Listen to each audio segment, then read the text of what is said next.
Silakan subscribe Cerita Cinta YouTube channel. Terima kasih. Ketika Kadek sedang galau, beda dengan Winda dan Kavi. Mereka menikmati waktu bersama mereka mumpung masih liburan. Karena sebentar lagi mereka akan balik ke Jakarta. Sambil nonton TV ditemani camilan di atas meja, Kavi dan Winda benar-benar menikmati masa-masa baby moon mereka. Mau dikupasin apel? Winda menggeleng. Udah kenyang, lihat perutnya aja udah gede begini. Tumben, biasanya apa aja masuk, goda Kavi. Winda hanya tersenyum karena memang kenyataan.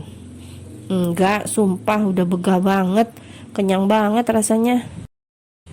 Ya udah, aku pijitin ya. Winda mengangguk karena memang kakinya agak bengkak. Sepertinya ia kecapean karena jalan-jalan terus seharian. Beberapa hari kemudian, airport. Hari ini Kavi dan Winda mau balik dan Kadek malah ikut. Ia sudah mengirim surat pengunduran diri. Lagian pekerjaan yang ia lakukan selalu dicela negatif oleh bosnya.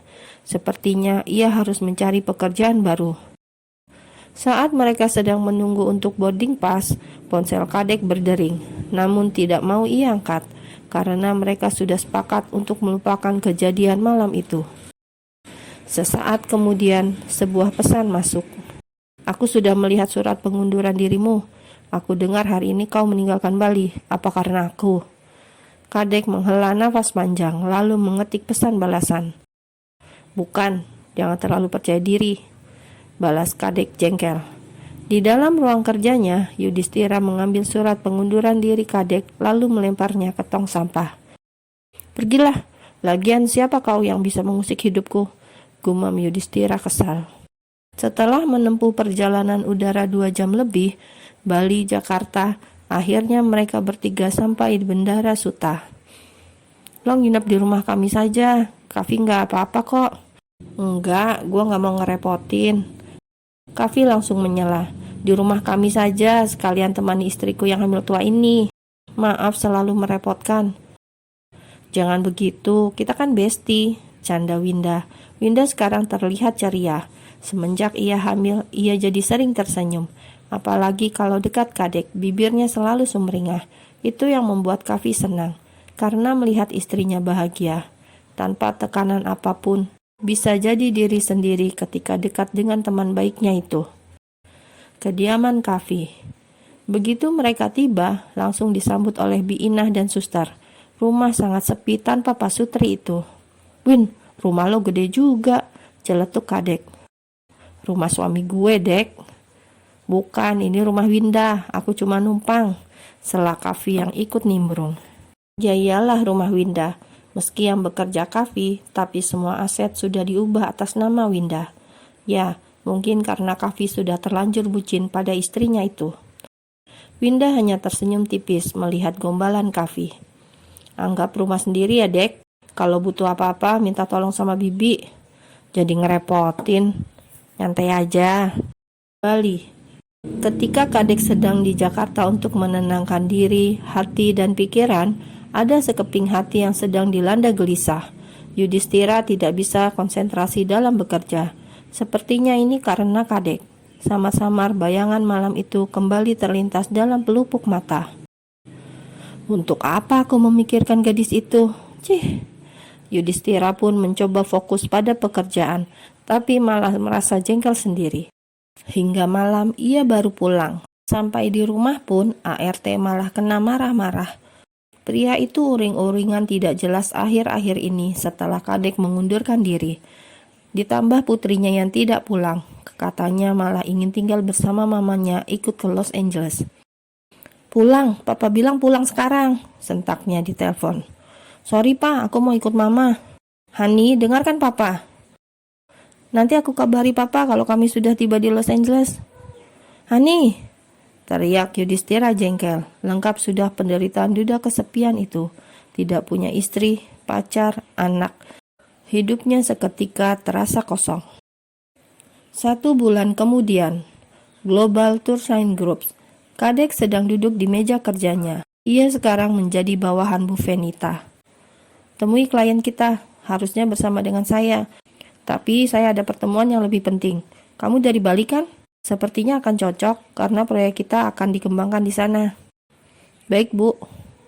Sekarang kamu boleh pergi.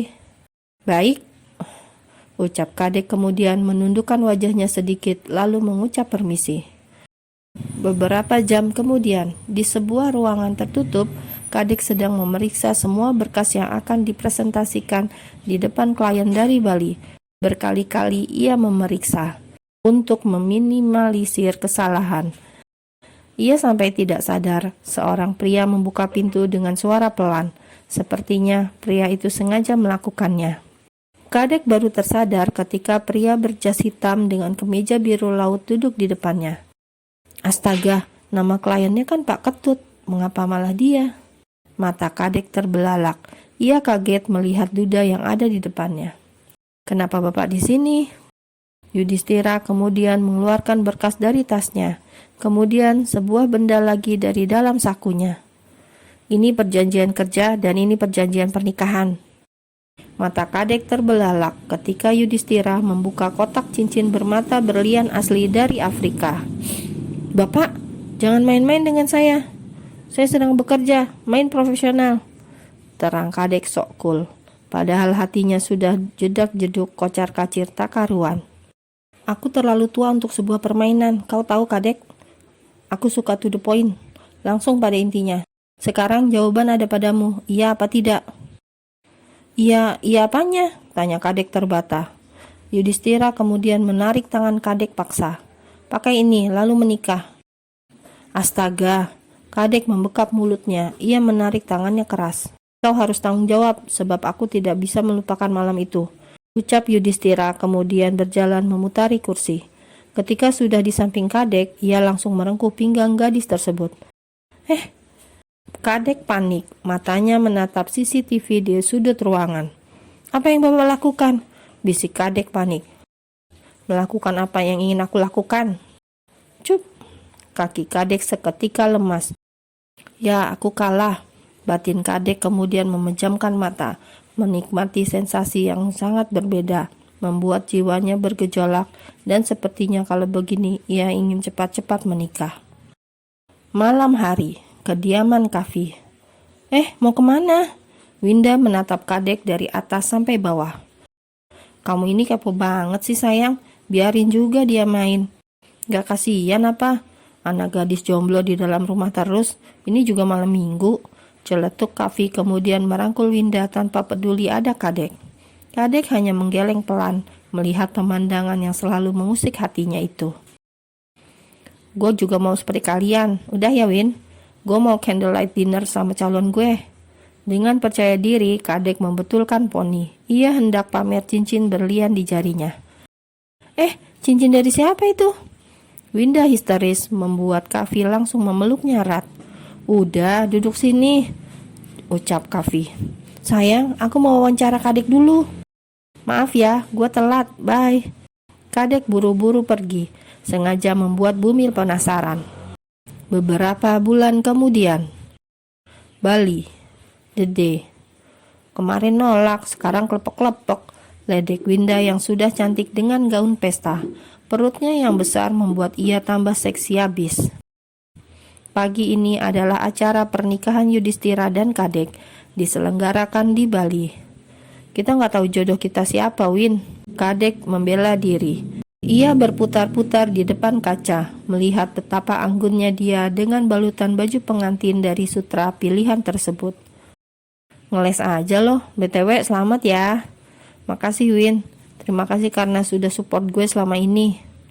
Keduanya berpelukan sampai Kavi datang dan mengambil istrinya. Sayang, dicari mama sama papa. Iya, gue keluar dulu ya Dek. Kadek mengedipkan sebelah matanya. Wajahnya sumringah karena nanti malam akan segera ada pembelahan duren. Rasanya lama sekali menunggu 3 bulan lebih. Ini karena Kadek harus menyelesaikan pekerjaan di Jakarta dulu. Baru ia mau balik ke Bali menerima pinangan duda mantan atasannya itu. Dan hari bahagia itu kini terjadi. Hari di mana musuh bebuyutan malah jadi partner dalam segala hal, termasuk ranjang. Aduh, tiba-tiba wajahnya jadi panas. Kadek pikirannya sudah traveling sampai ke negeri jiran. Acara pernikahan digelar cukup private, hanya dihadiri kalangan terbatas. Untuk Winda dan sekeluarga hampir diundang sepenuhnya karena perusahaan mereka sudah bekerja sama. Sampai acara resepsi, Putri Yudhistira tidak mau hadir, masih menetap di Los Angeles. Ia tidak suka dengan ibu barunya, tidak suka dengan Kadek, karena menganggap ibu barunya itu hanya ingin harta papanya. Alhasil, ia sama sekali tidak mau datang. Yudhistira hanya santai, sebab sudah berbulan-bulan ini juga putrinya tidak pulang ke Indonesia sama sekali. Dia kan juga butuh teman hidup, teman tidur. Ya, teman tempur tentunya. Malam harinya, pulang dari gedung pernikahan, Winda merasakan perutnya mulas. Padahal HPL baru 2 minggu lagi. Sayang, sepertinya mau lahiran. Apa? Kavi panik. Ia langsung menambah kecepatan menuju rumah sakit terdekat. Oe. Selamat Pak Kavi, bayi-bayi Bapak lahir selamat semuanya tanpa kurang apapun. Kavi tidak bisa berbicara. Ia takjub dengan hadiah yang luar biasa itu. Bayi lucu-lucu yang baru lahir ke dunia itu. Sayang, mereka... Kavi tidak bisa berkata-kata, lalu menggendong bayinya satu persatu. Kemudian diletakkan di atas ibunya. Terima kasih sayang, terima kasih karena sudah melahirkan bayi-bayi yang luar biasa ini. Winda mencoba tersenyum meskipun tubuhnya masih sakit semua. Sama seperti Winda, Kadek juga terkulai lemas. Win, tahu begini gue nikah sejak dulu, gumam Kadek yang kini dalam dekapan Yudhistira. Sakit sih, tapi enak. Tamat.